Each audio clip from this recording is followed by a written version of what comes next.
Okay, this is second year chemistry paper है 2। और हमारा 2023 का पेपर है ये, आगा खान एग्जामिनेशन बोर्ड का। तो चलते हैं पहले क्वेश्चन की तरफ। हमारा पहला क्वेश्चन क्या कहता है कि इन circle 3 chiral centre in the given dipeptide module of 2 amino acids. ये हमारे सामने स्ट्रक्चर दिया हुआ है।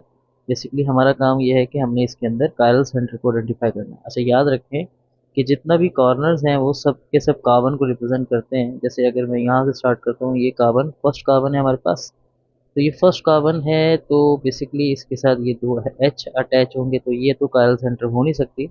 हाँ, अब अगर इस कार्बन की बात करें तो इस कार्बन के साथ एक ग्रुप तो ये हो गया, सेकेंड ग्रुप ये हो गया, थर्ड ये रिमेनिंग होल पार्ट जो आएगा। अच्छा, अब फोर्थ इसके साथ क्या होगी, एच अटैच होगी। तो एक तो कायरल सेंटर ये हो गया, ठीक है। और हमने क्योंकि सर्किल करना है इस पार्ट को, तो फिर मैं इस पार्ट को सर्किल कर देता हूँ। सेकंड, ये कार्बोनल कार्बन है, सी डबल बॉन्ड ओ वाली, ये ऑक्सीजन है, ये नाइट्रोजन है।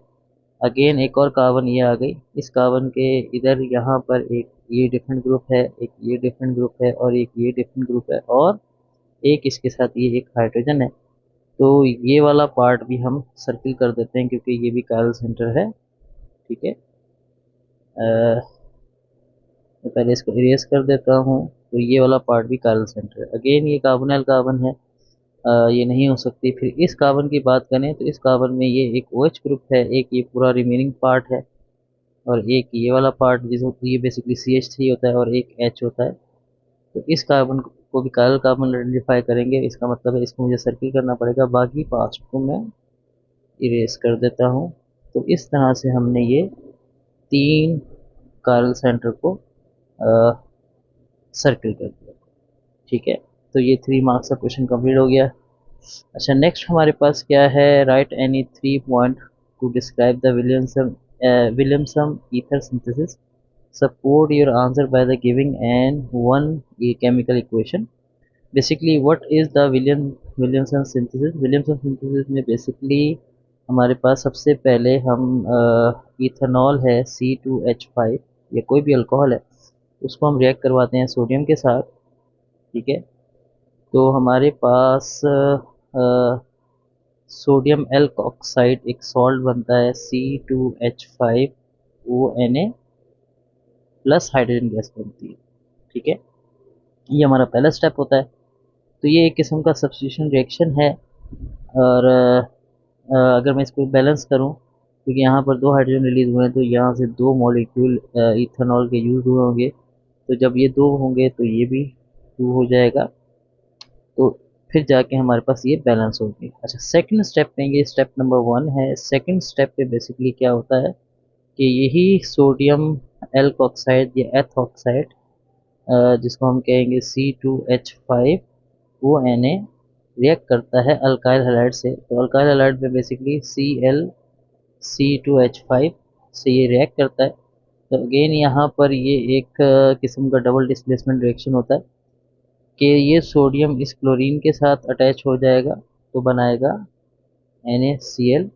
और दूसरा ये जो C2H5 है, ये इस OC2H5 से अटैच होकर ईथर बनाएगा। तो ये इन 2 स्टेप्स के ज़रिए से बेसिकली विलियमसन सिंथेसिस यानी कि ईथर की सिंथेसिस होती है। बेसिकली इसकी इसकी डिस्क्रिप्शन में अगर हम यही पॉइंट्स को डिस्क्राइब कर दें तो नेसेसरी है।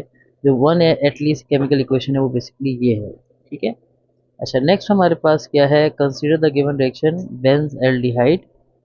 ये हमारे पास बेंज एल्डिहाइड है। अगर आप बेंज एल्डिहाइड का स्ट्रक्चर ड्रॉ करें तो बहुत आसानी हो जाएगी, क्योंकि इस टाइप के जितने भी क्वेश्चन होते हैं उनमें हम स्ट्रक्चर ड्रॉ करते हैं तो हमारे लिए बहुत आसानी हो जाती है। तो बेंज़ल्डिहाइड बेसिकली क्या होता है,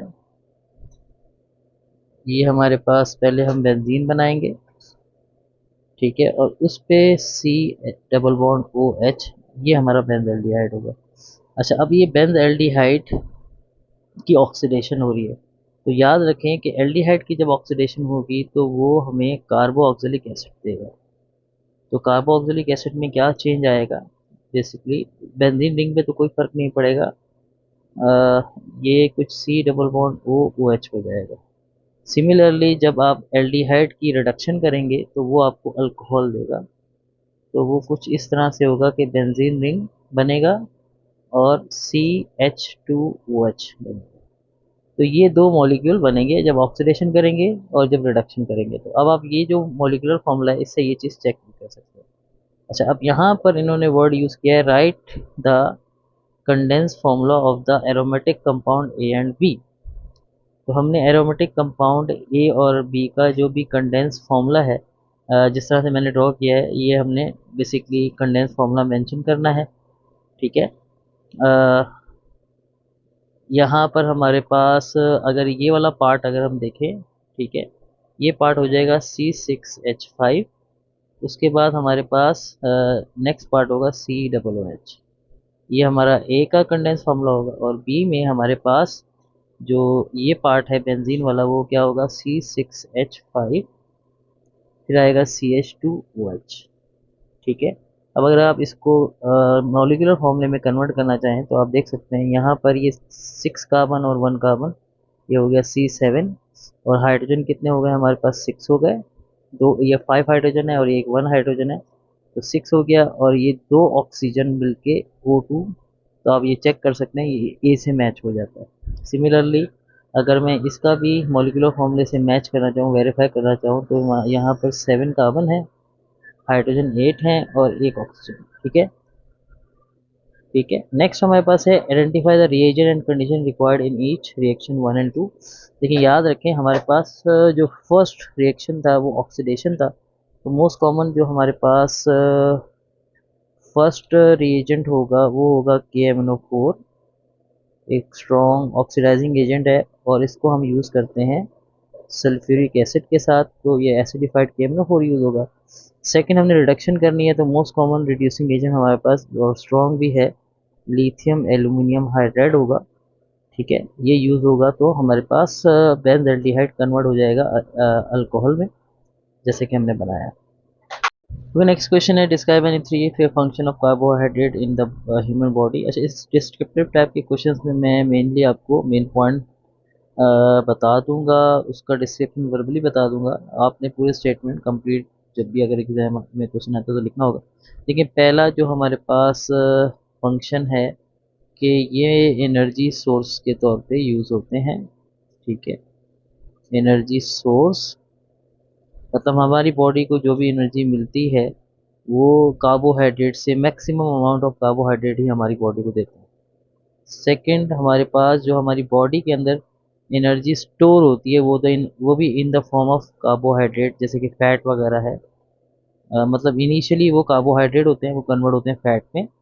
तो स्टोरेज ऑफ एनर्जी भी हमारा कार्बोहाइड्रेट की फॉर्म में होता है। थर्ड, एक और फंक्शन भी बता देता हूँ कि इनका जो कुछ स्ट्रक्चरल, कुछ सर्टन हमारे जो कार्बोहाइड्रेट्स हैं जैसे DNA और RNA, इनके बेसिक मॉलिक्यूल का एक कंपोनेंट हमारा कार्बोहाइड्रेट ही होता है। तो बेसिकली जो structural framework of genetic material है वो भी कार्बोहाइड्रेट से ही बनता है। तो इसको यही चीज़ हम सारी डिटेल में हम लिखेंगे तो हमारा ये क्वेश्चन का आंसर कंप्लीट हो जाएगा। नेक्स्ट क्वेश्चन हमारे पास है, what are pesticides. Basically pesticides are the substance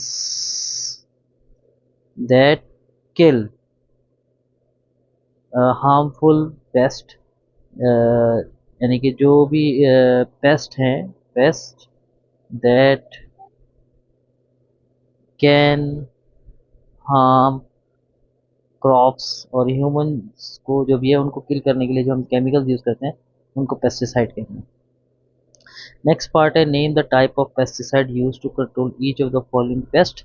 Snell's को बेसिकली जो हम कंट्रोल करना अगर चाहते हैं तो उसके पेस्ट मतलब पेस्टिसाइड का नाम है MOLLU, मोलोसोसाइड्स। ठीक है। और वीड्स को कंट्रोल करने के लिए हर्बिसाइड यूज होता है, हर्बिसाइड्स। ठीक है। तो ये हमारा नेम देना था, ये कंप्लीट हो गया। नेक्स्ट हमारे पास क्वेश्चन है, on injecting the normal sample of an element that contain all the natural isotope, the mass of spectrometer measured the different masses shown in the given। ये हमें एक मास स्पेक्ट्रोमीटर नज़र आ रहा है, इसमें हमें दो पीक्स नज़र आ रही हैं। एक पीक हमारे पास 35 पे है जिसकी अपेंडेंस जो है वो 75% है, और एक पिक 37 पे है जिसकी अबेंडेंस 25% हमें क्लियरली नज़र आ रही है। अच्छा, on the basis of the given isotope mass identify the following with the suitable reason, relative abundance of the respective isotope of the element. अच्छा, यहाँ पर ऑलरेडी मैंने बता दिया शुरू में ही कि एक तो हमारी जो है वो जो मास 35 है उसकी अबेंडेंस है 75%, ठीक है। और मास जो 37 है उसकी अबेंडेंस है 25%, ठीक है। मोस्टली ये जो है अगर हम इसको आइडेंटिफाई कर सकें, ये क्लोरीन एटम का Cl क्लोरीन एटम की का मास स्पेक्ट्रोमीटर है, क्योंकि उसी के दो आइसोटॉप, एक का 35 मास होता है और एक का 37 होता है। अच्छा, नेक्स्ट क्या है, the element that has been use in the sample. तो हमने ये एलिमेंट बेसिकली जो भी यूज़ हुआ है उसका उसको आइडेंटिफाई करना है on the basis of the given isotopic mass, identify the following the suitable reason. जैसे कि मैंने आपको बताया कि बेसिकली 35 और 37 जो है वो क्लोरीन का होता है, और अगर इसका एवरेज मास दिया जाए वो एवरेज मास 35.5 आता है। तो इस रिस्पेक्ट से हम इसको क्लोरीन के तौर पर आइडेंटिफाई करते हैं। अच्छा, और मैं एक साथ एक और चीज़ भी ऐड कर दूं कि इसका फिर एवरेज मास 35.5 कैसे आता है। बेसिकली इसका बहुत सिंपल सा मेथड ये है कि हम दोनों के आइसोटॉपिक की अबेंडेंस को ऐड कर देते हैं। मतलब ये होगा 35 ऑफ 75% प्लस 37 ऑफ 25%। मतलब अगर हम इनको कैलकुलेट करें कुछ इस तरह से कैलकुलेशन होगी, 35 मल्टीप्लाई बाय 75 अपॉन 100, और ये हो जाएगा 37 मल्टीप्लाई बाय 25 अपॉन 100। जब आप इसको कैलकुलेट करेंगे तो आपको एग्जैक्टली आएगा 35.5। तो इस तरीके से हमें पता चलता है कि ये हमारा एटॉमिक मास है, और इस 35.5 से हम आइडेंटिफाई कर लेते हैं कि ये क्लोरीन एटम का जो है मास है। ठीक है, नेक्स्ट क्वेश्चन हमारा ERQ है। The electrophilic substitution reaction of methoxybenzene to produce methoxy nitrobenzene with two different orientation is given. The group present on the benzene ring decides the position of the next upcoming group.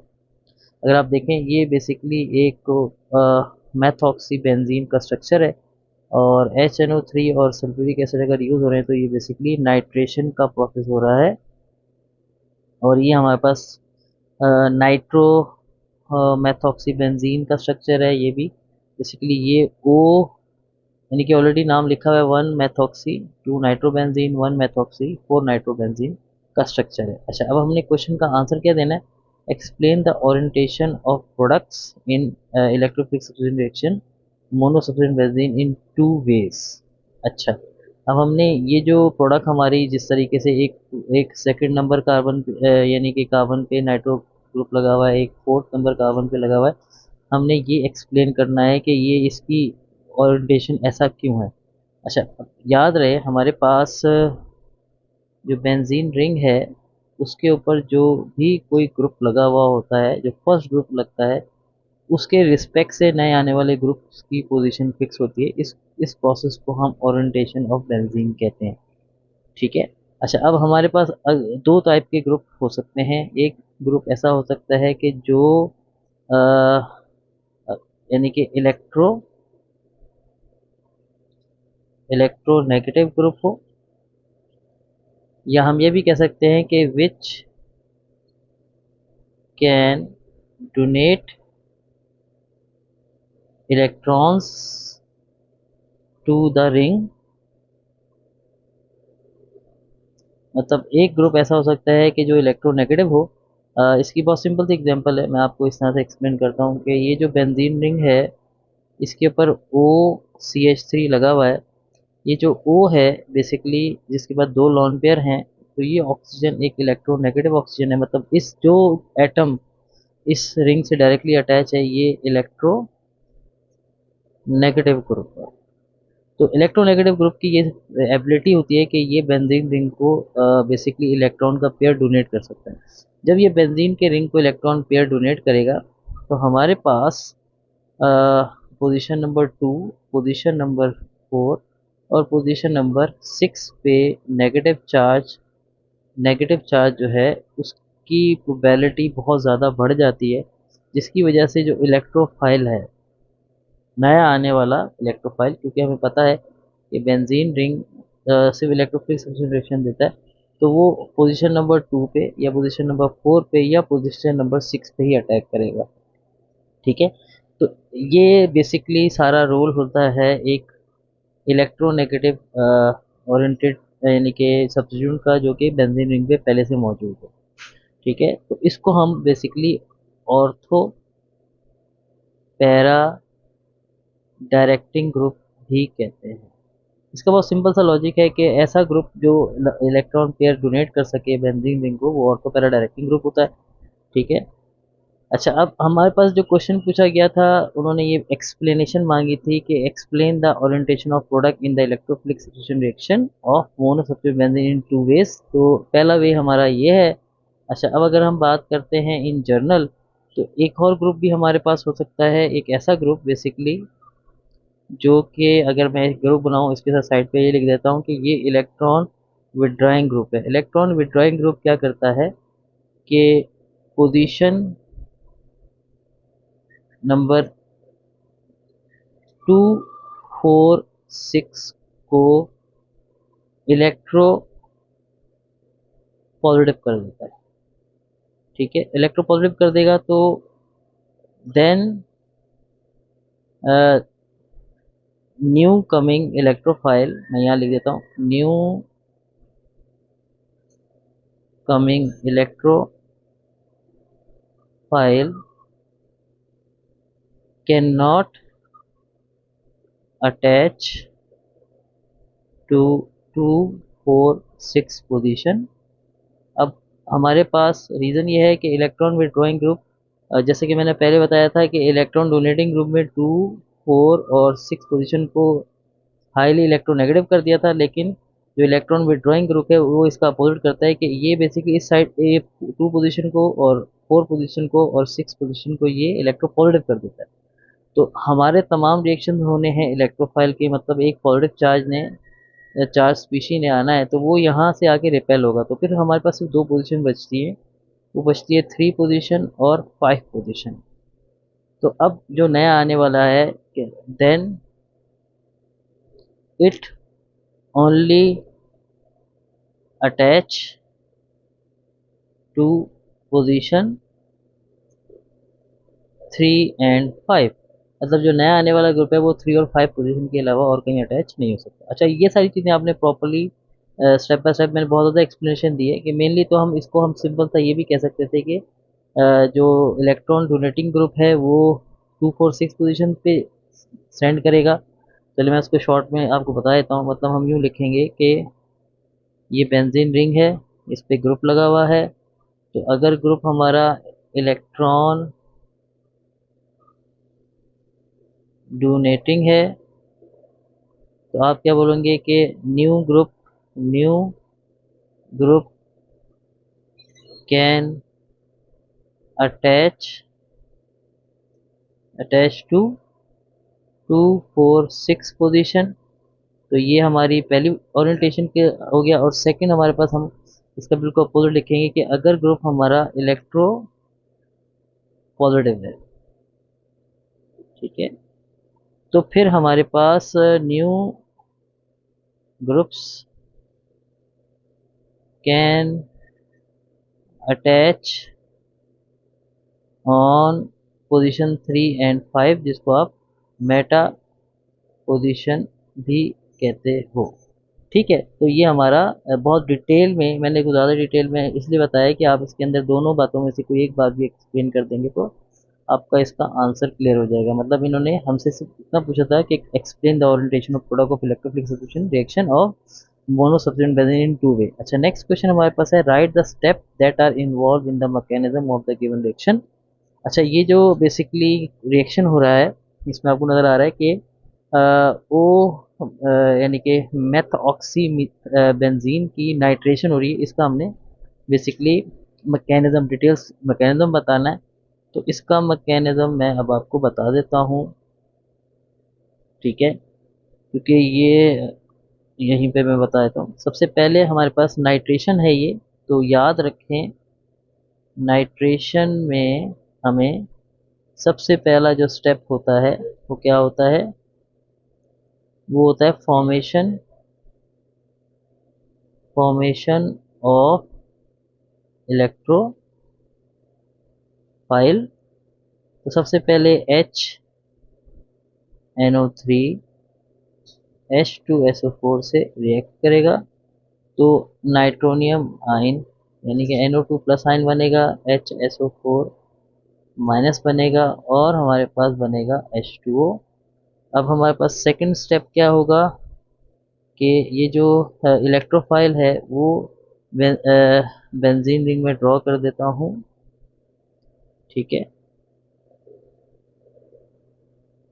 और इस benzene ring में हमारे पास यहाँ पर लगा हुआ है OCH3, ठीक है। अब ये जो है वो जो हमारा इलेक्ट्रोफाइल है NO2 प्लस, इस पे बेंजीन रिंग का जो डीलोकलाइज इलेक्ट्रॉन का क्लाउड है वो अटैक करेगा, सही है। जब वो इस पे अटैक करेगा तो हमारे पास एक इंटरमीडिएट बनता है और उसके कुछ रेजोनेटिंग स्ट्रक्चर होते हैं।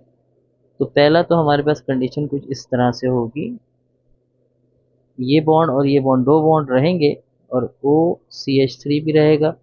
अब यहाँ पर हमारे पास NO2 लग गया है और ऑलरेडी यहाँ पर एक H था, तो इस पे क्या चार्ज आ गया, प्लस चार्ज। मतलब यहाँ पर अगर मैं आपको ये कहूँ कि ये जो दो कार्बन्स थे जिनके बाद दरमियान का एक डबल बॉन्ड था, उसने बेसिकली अपने साथ इस इलेक्ट्रोफाइल को अटैच किया, तो इलेक्ट्रोफाइल का पॉजिटिव चार्ज एक कार्बन पे आ गया और वो इलेक्ट्रोफाइल दूसरी कार्बन पे अटैच हो गया। अच्छा नाउ ये जो due to alternate double bond ये प्लस चार्ज डीलोकलाइज होगा, मतलब ये इलेक्ट्रॉन अट्रैक्शन से इस तरफ आएंगे तो हमारा सेकंड रेजोनेटिंग स्ट्रक्चर ड्रॉ बनेगा।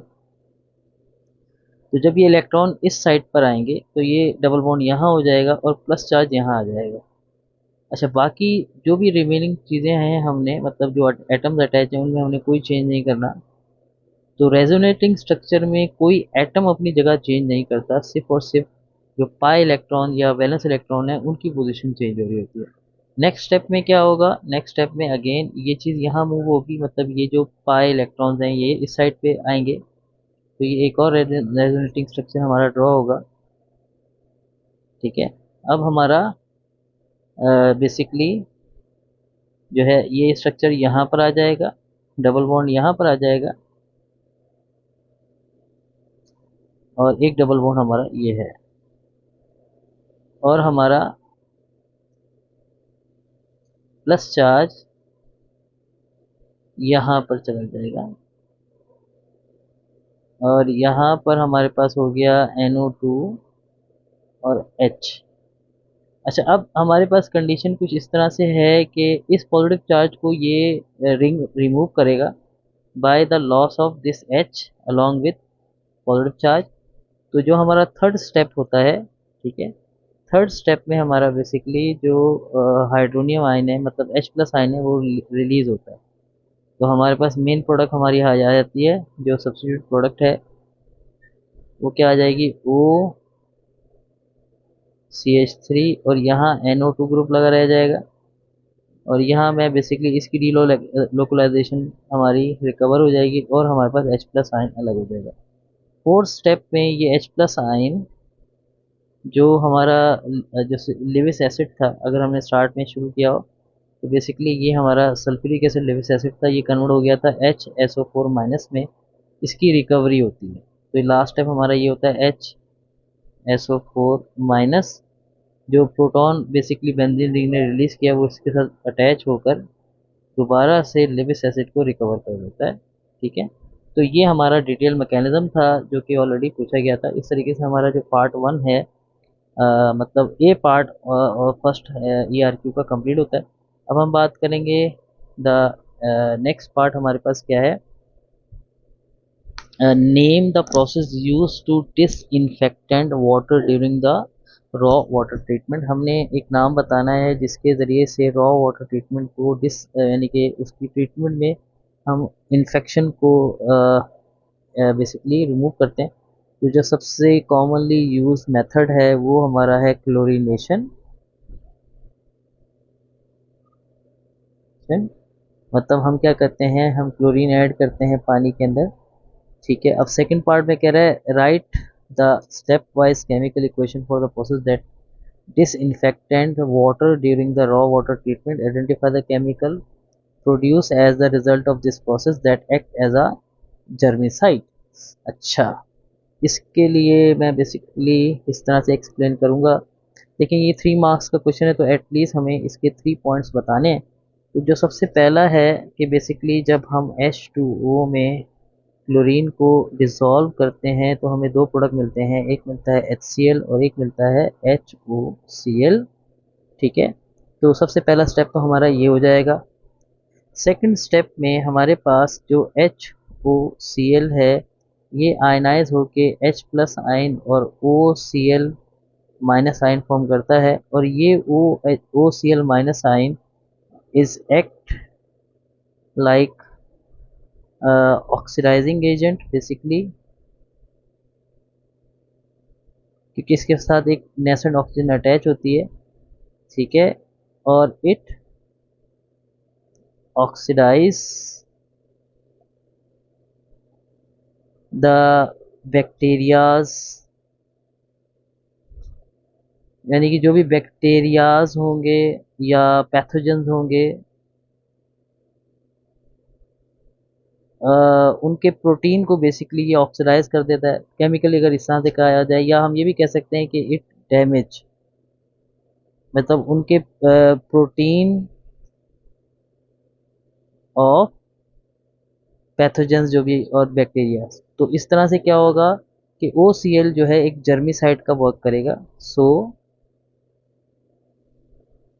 OCl जो है वो एक्ट लाइक जर्मिसाइड। ठीक है, और बेसिकली वो तमाम के तमाम जर्म्स को किल कर देगा।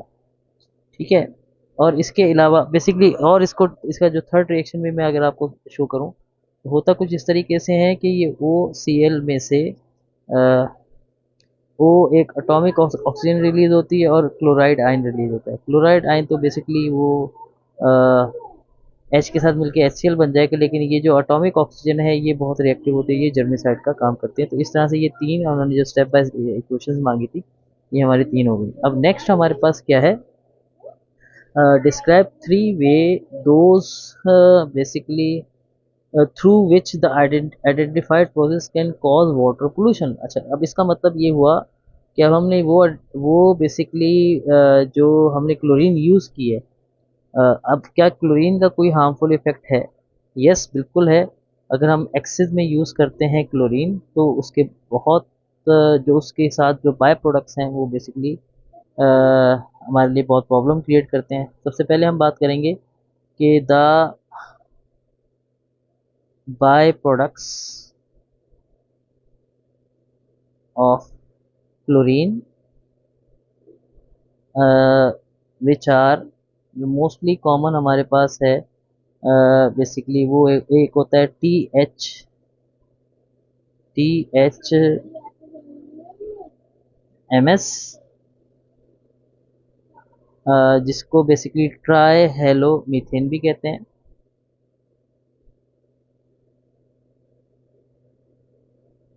ठीक है, और हमारे पास halo acetic acid HALO acetic acid, ये एसिड बेसिकली ये कैंसर तक की कॉजिंग को क्रिएट कर सकता है। तो एक तो इसका डिसएडवांटेज ये है। सेकंड, ये एक्सेस जो क्लोरीन है ये हार्मफुल होती है, हार्म्स टू एक्वेटिक लाइफ। ठीक है, थर्ड हमारे पास क्या है कि जो थर्ड मैं आपको यहाँ एक्सप्लेन करूँगा, जो हमारी क्लोरीन बेसिकली एक्सेस क्लोरीन है can combine with industrial chemicals,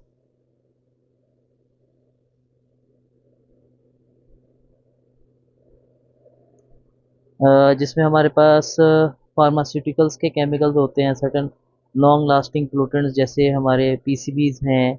सही है, और जो क्या होते हैं उनके साथ कंबाइन होके make more more harmful pollutants. ठीक है,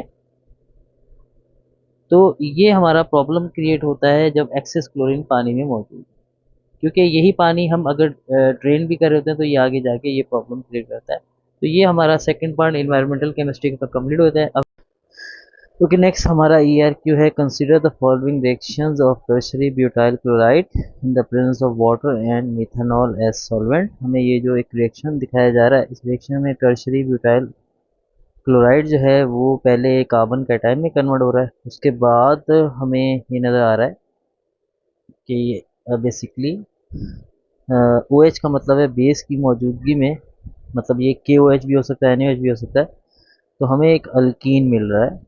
ठीक है, तो ये बेसिकली एलिमिनेशन की हो रही होगी जब ये अल्कीन बन रहा है। और सेकंड, ये मिथेनॉल की मौजूदगी में ये हमें एक ईथर मिल रहा है। बेसिकली इसमें ये हमारा OCH3 ने एक एज अ न्यूक्लियोफाइल काम किया है, क्योंकि ये न्यूक्लियोफाइल जो है ये इस क्लोरीन की जगह पर, अगर गौर से देखें, इस क्लोरीन की जगह पर OCH3 आ गया, तो ये सब्स्टिट्यूशन हुई है। अच्छा, अब हम पहला क्वेश्चन पढ़ते हैं। Identify the type of reaction mechanism elimination और substitution involve in each reaction 1 and 2। तो ये बहुत क्लियर है कि 1 में जो है वो एलिमिनेशन हुई है और 2 में जो है वो सब्स्टिट्यूशन हुई है।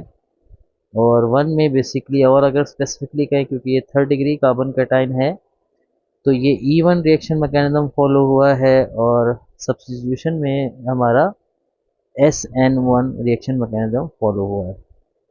अच्छा, अब हम सेकंड पार्ट की तरफ चलते हैं। Explain your answer to part 1 on the basis of the following attributes. अच्छा, हमने पार्ट 1 को एक्सप्लेन करना है, मतलब एलिमिनेशन को, कि वो एलिमिनेशन के पीछे स्ट्रक्चर ऑफ द सबस्ट्रेट की इन्वॉल्वमेंट क्या है। अच्छा, अगर हम सबस्ट्रेट की स्ट्रक्चर की बात करें, ये basically third degree carbon cation है, जो कि कुछ इस तरह से ड्रॉ हुआ हुआ है कि एक कार्बन पॉजिटिव चार्ज के सराउंडिंग में 3 अल्काइल ग्रुप हैं।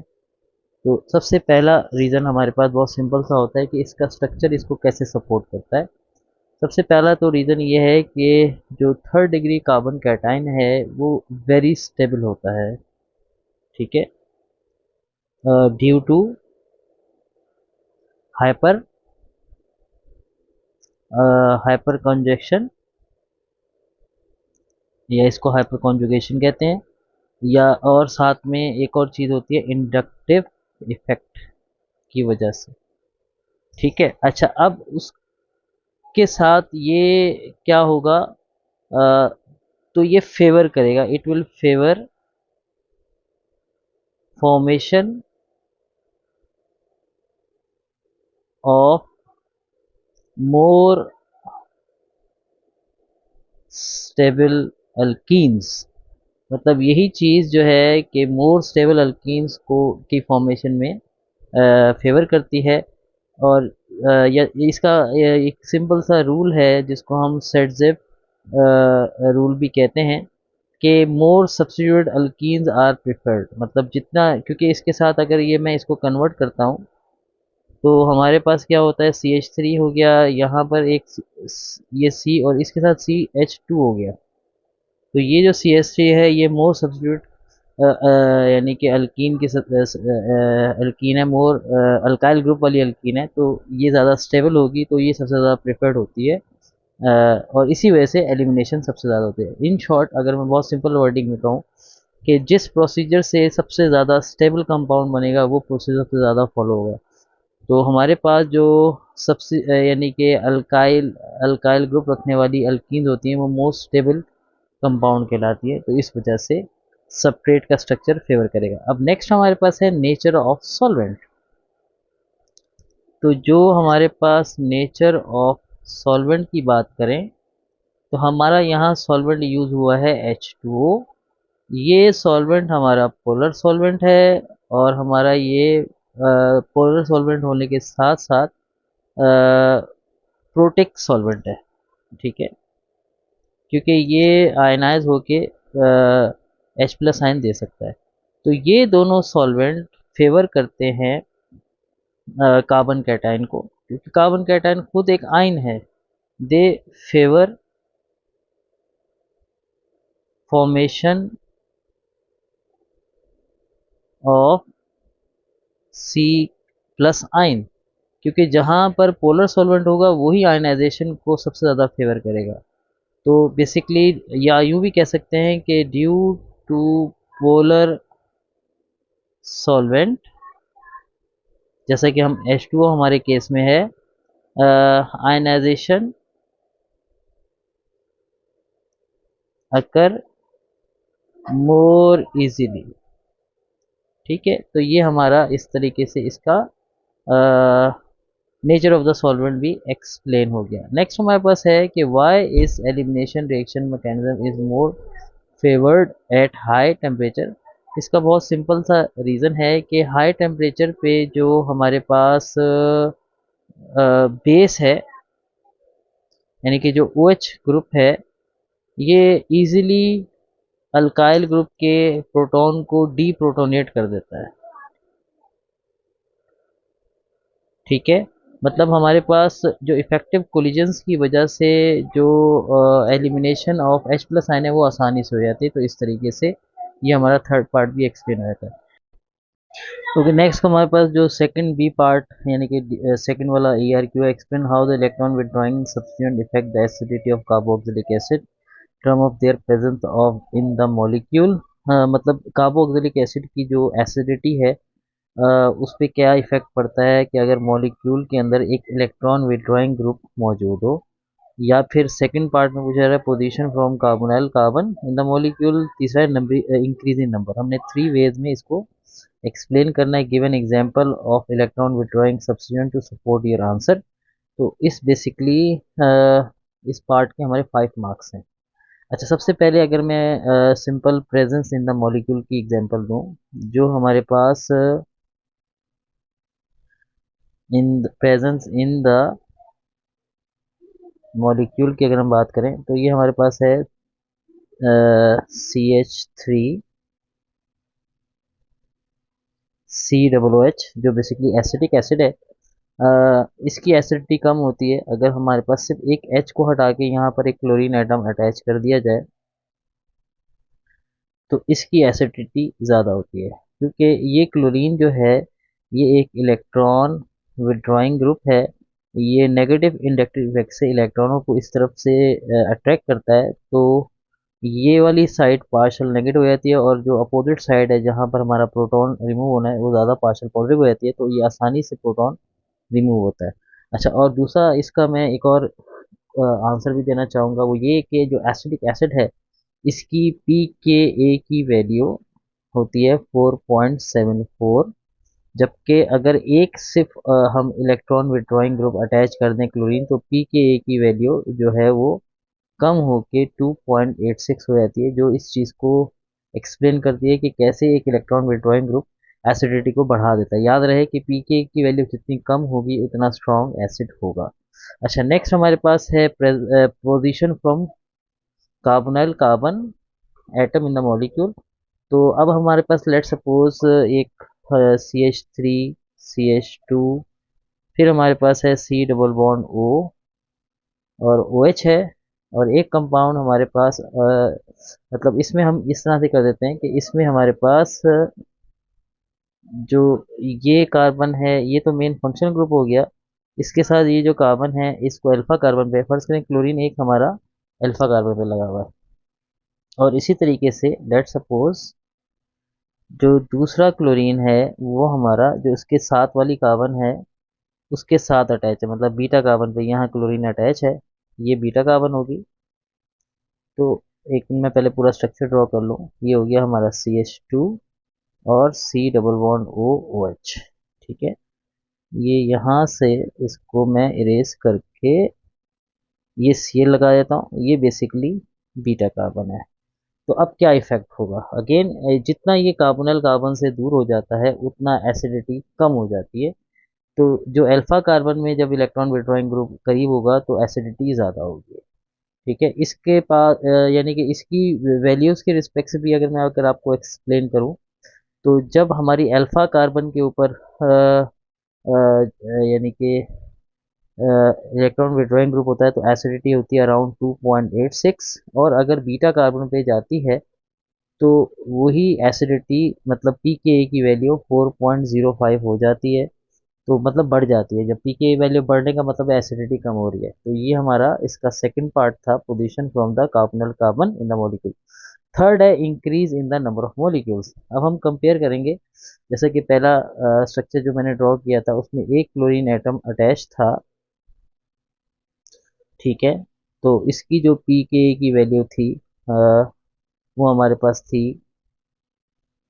2.86। लेकिन अगर हम लेट सपोज एक क्लोरीन के बजाय 3 electron withdrawing group alpha carbon पे लगा देते हैं, तो अब जो हमारे पास pKa की वैल्यू वो रिड्यूस होके जो pKa की वैल्यू रिकॉर्ड यानी कि जो ऑब्जर्व वैल्यू है वो है 0.64, जो कि बहुत कम हो जाती है। इसका मतलब ये है कि अगर इलेक्ट्रॉन विड्रॉइंग ग्रुप हम बढ़ाएंगे तो भी हमारी एसिडिटी बढ़ जाएगी, तो ये हमारा ज़्यादा स्ट्रॉन्गर एसिड है। तो इस तरह with the help of example, ये मैंने आपको पूरा ये वाला पार्ट तो एक्सप्लेन कर दिया कि give an example of electron withdrawing substitution to the support your answer.